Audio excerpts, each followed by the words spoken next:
कल्पना कीजिए, सिर्फ 19 साल की उम्र में बॉलीवुड की सबसे चमकती सितारा जो हर फिल्म हिट दे रही थी, एक रात अचानक 5वीं मंजिल से गिरकर हमेशा के लिए चुप हो जाती है।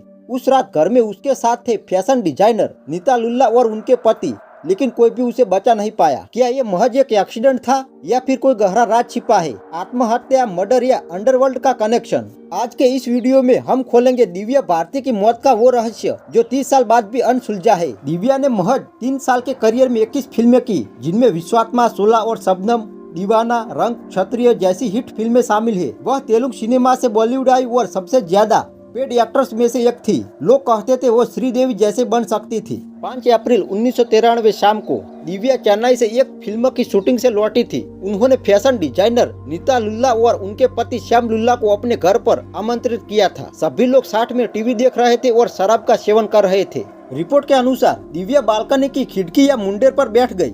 जब वह पीछे मुड़ी तो उनका संतुलन बिगड़ गया और वह नीचे गिर गई। गवाहों ने तुरंत उन्हें एम्बुलेंस से कूपर अस्पताल पहुंचाया, जहां पहुंचने पर वह जीवित थी, लेकिन चोटों के कारण उनकी मौत हो गई। मुंबई पुलिस ने 1993 की जांच के बाद और 5 साल बाद 1998 में केस को क्लोज कर दिया था। पोस्टमार्टम रिपोर्ट में साफ लिखा था कि दिव्या के खून में शराब की मात्रा बहुत ज्यादा थी, जिससे नशे की हालत में बालकनी की मुंडेर पर बैठते वक्त संतुलन बिगड़ा और वो गिर गई। कोई हत्या या सुसाइड का सबूत नहीं मिला। दिव्या की आकस्मिक मृत्यु ने कई साजिश सिद्धांतों को जन्म दिया। इतनी ऊंचाई पर वो बैठी क्यों? खिड़की की मुंडेर इतनी ऊंची थी, कैसे कोई इतनी आसानी से बैठकर गिर सकती है? कुछ रिपोर्ट में कहा गया कि खिड़कियों में ऑटो स्टॉपर थे, लेकिन फिर भी घर में इतने लोग थे, किसी ने रोका क्यों नहीं? क्या वो नशे में थी या कुछ और था? पुलिस ने कहा एक्सीडेंट, लेकिन क्या सच में? कुछ लोगों ने कहा कि वह डिप्रेशन या थकान से आत्महत्या कर सकती थी, लेकिन उनके परिवार ने इसे खारिज किया। अंडरवर्ल्ड कनेक्शन की अफवाह थी, क्योंकि उस समय बॉलीवुड में माफिया का प्रभाव था।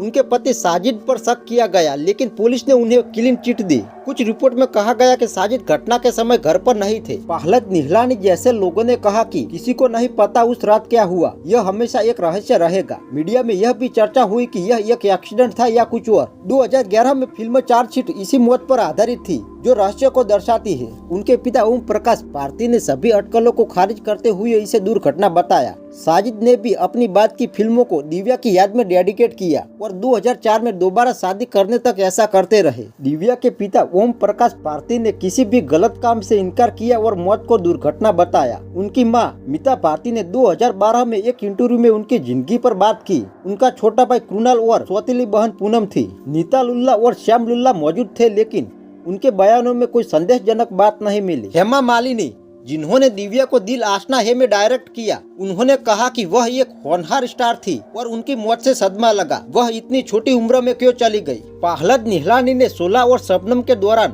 उनकी मेहनत की तारीफ की। एक बार पैर में चोट लगने के बावजूद वह अगले दिन लगड़ाते हुए शूटिंग पर आई और उन्हें जबरन रेस्ट करवाना पड़ा। शाहरुख खान ने दिव्या भारती को स्टनिंग एक्टर कहा। गोविंदा ने उनकी नेचुरल अपील की तारीफ की और गुड्डू धनोआ ने कहा कि बॉलीवुड में उनकी कमी आज भी है।